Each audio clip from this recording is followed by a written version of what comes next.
morning, judges, admin. So, gas price survey na punta ron. So, gas price survey na punta.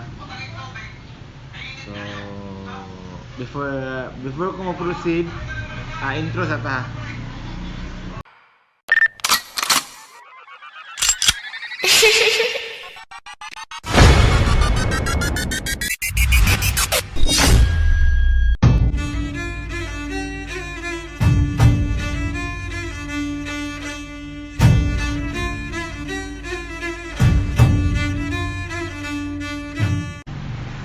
Hello, what's up? Morning.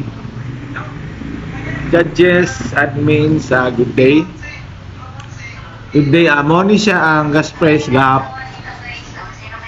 Mo ni siya ang gas price survey sa Liloy. Kani? Mo ni siya ang gas price survey. Petron, mo ni siya. Gas up. So, mo ni siya ang price sa gas up. Sa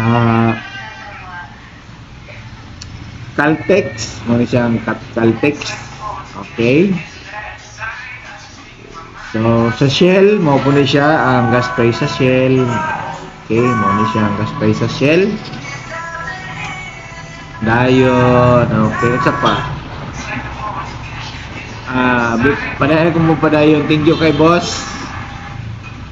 Dapat mo ma-enjoy ka sa kong video report. Dapat mo ma-enjoy. Kung ni siya sa salog. Sa salog ni siya. Caltex. Kung ni siyang suga. Sa Caltex. Kung ni siyang suga sa Caltex. Dayon. Kung ni siyang gas price sa Caltex. Kuman. Sa pa. Fuel. Sa salog ni siya, ang saliloy ko niya, karon sa salog ni siya, mo ni siya ang fuel. Okay? Fuel mo ni siya ang gas price sa fuel. Okay. Mo ni siyang palibot. So, mora to siya inaot nga na may makatunan sa kuwang report for today. Thank you kayo na salamat. Mora to. Peace and God bless.